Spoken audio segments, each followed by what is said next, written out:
Narito ako sa FKM booth dito sa Makina Moto Expo 2025 at ang susunod kong ipapakita sa inyo ay yung bagong launch nila na 500cc Cafe Racer style. Ito nga ay ang FKM Express 500 Racer. Halos same lang din ito sa Express 500 SC.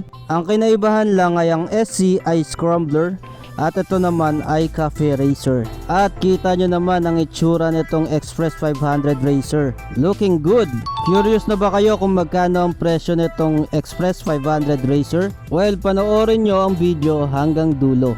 Alright, talakayin na natin ang mga specifications nitong FKM Express 500 Racer. Sa engine, ito ay parallel twin cylinder dual overhead cam with 8 bulbs and liquid cooled with a displacement of 500cc. Nakakapagtala ito ng maximum horsepower na 35 kilowatts at 8,500 RPM at maximum torque na 43 Newton meters at 6,750 RPM. Electronic fuel injection na rin ito at may 6-speed manual transmission.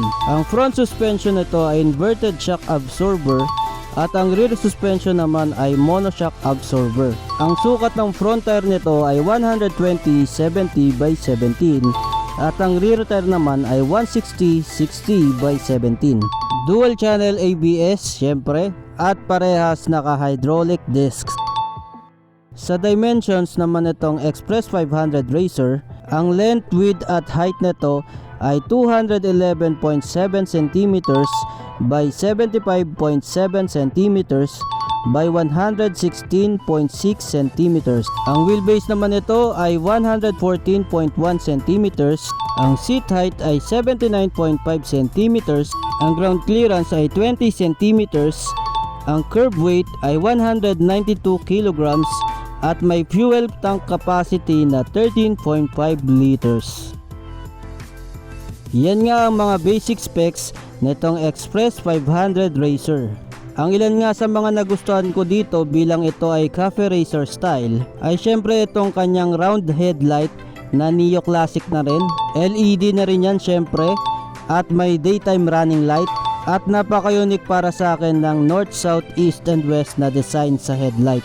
Parang nakakaengganyong mag-travel gamit itong motor na to. Syempre pa itong kanyang round dashboard na naka TFT display panel at kompleto na rin yan sa information. Ang kanyang sports handlebar na bagay talaga sa mga cafe racer. Syempre pa naka bar end side mirror na rin ito.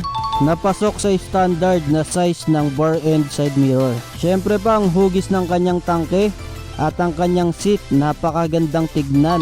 Kaya naman talagang malakas makapogi nitong motor na to. Ternohan na lang ng classic helmet. Talagang magiging takaw pansin kayo sa kalsada. Ready na ba kayo malaman kung magkano ang presyo nitong FKM Express 500 Racer? Ang presyo nga nitong FKM Express 500 Racer ay tumataging na 268,000 pesos only. Wow! For 500cc Cafe Racer at an affordable price. Kaya naman sulitin nyo na habang naka-introductory price pa. Punta na sa mga FKM Motorcycle Philippines branches and dealers at mag-avail na nitong FKM Express 500 Racer. At wag nyong kakalimutang i-like tong video kung nagustuhan nyo itong FKM Express 500 Racer. Sa susunod na video ay papakita ko naman sa inyo ang kanilang 500cc cruiser type motorcycle na naka B-twin engine na. Kaya naman abang-abang lang, kita-kits sa susunod ko na videos.